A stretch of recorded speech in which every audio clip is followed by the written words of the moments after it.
Residents in the Alexander Mountain fire area are preparing for the worst because while rain is good for a fire, for a burn scar, that can bring flash flooding. The man caught on video hitting first responders on the side of the highway while driving drunk is headed to prison. Breaking finally debuted today, and local dancers weigh in on whether the Olympic version sticks to tradition. I have my sexy on by the time the first game is held. Look at that beard. Coach Prime is getting ready for football season. We're hearing how the new team is shaping up. So we've seen rain on and off all day in the metro area, and it's expected to continue this weekend. After those hot days and dry days we've been enduring, we're welcoming the rain. Thanks for joining us. I'm Kim Christensen. I'm Alexandra Lewis. We're enjoying these cooler temperatures as well. Weather impact meteorologist Kathy Sabin is here now with how much this rain we can expect with it.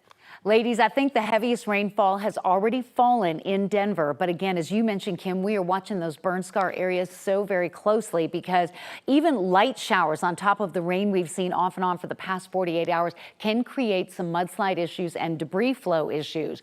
We'll continue with cool weather and showers tonight. We actually have warmer weather for the weekend, a little more sunshine, and some afternoon thunderstorms are expected. But look at these numbers. 68, that's our high temperature for today. The weather is just weird, but we love it, and it's going to change again as we move into the afternoon tomorrow. We're tracking some relatively gentle showers over the South Metro area and watching the rain in the high country as a flash flood watch has been posted for the Grizzly Creek burn scar. I'll have more on that coming up. A little taste of fall. Kathy, thanks. So flooding in the burn scar areas is a real concern, just like Kathy said. Evan Krugel has details on the efforts underway in just a moment. But first, fire investigators have confirmed the Alexander Mountain fire was human caused. They're asking people in that area who might have photos of the fire when it got started in the early morning hours to bring them to investigators. The Stone Canyon and Quarry fires are also believed to be human caused.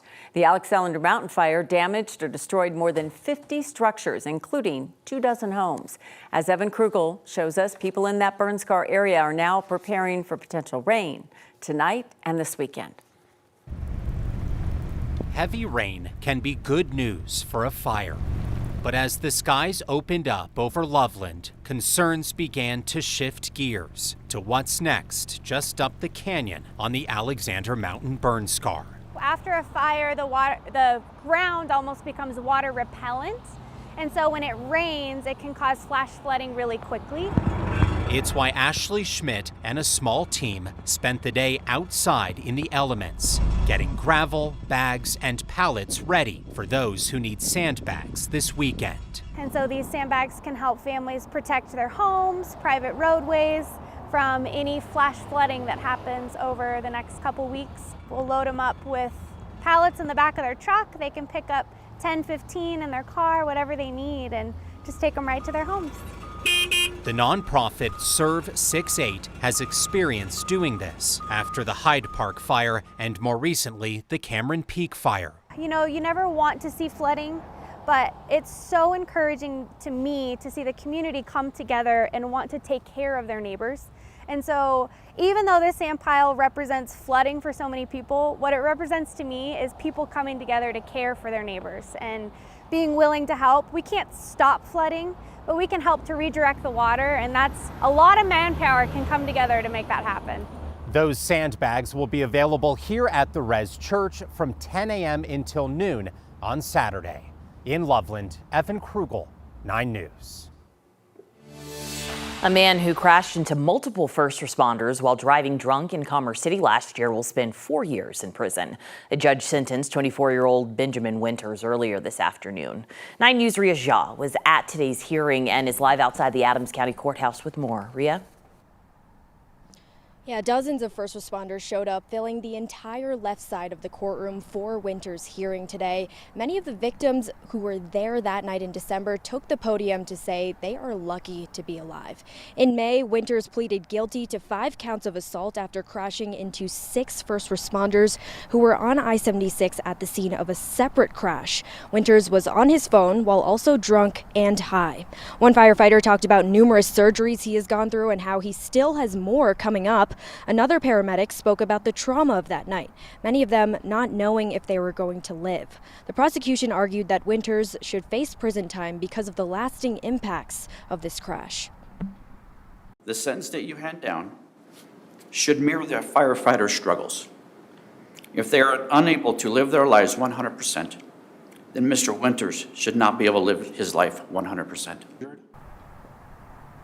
The defense acknowledged the tragedy of the situation, but spent their time pointing to the lack of criminal history, his age, and the remorse Winters feels for this situation. Rarely do we ever see a defendant speak, but Winters, who is 24 years old, took the podium to acknowledge how much worse this situation could have been. Reflecting on this situation, learning and growing from the situation is a priority. To ensure that I am an advocate for the victims in my community that advises against drinking and driving, as well as texting and driving, is a priority.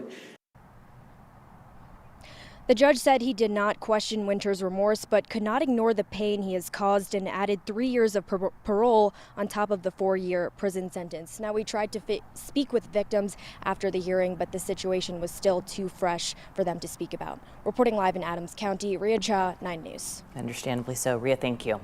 The fate of a Colorado doctor accused of drugging nearly a dozen women while on dates is still up in the air this evening. The jury has been deliberating the case against Stephen Matthews for the second day. They will deliberate again on Monday if no verdict comes in tonight. Now, 11 women accuse Matthews of drugging their drinks after meeting him on dating apps. 9 of them claim he sexually assaulted them. Matthew is facing 38 criminal counts. The Laradon School has now filed a motion to dismiss a lawsuit brought by former educators who claim students sexually assaulted them. The Laradon School is for students 5 to 21 with intellectual and developmental disabilities. In June, 3 former employees sued, saying the school failed to protect them from sexual assaults and harassment by students with a known history of sexual violence. This week, the school filed a motion to dismiss, arguing that employees were aware of potential risks and were provided with training on how to handle physical aggression.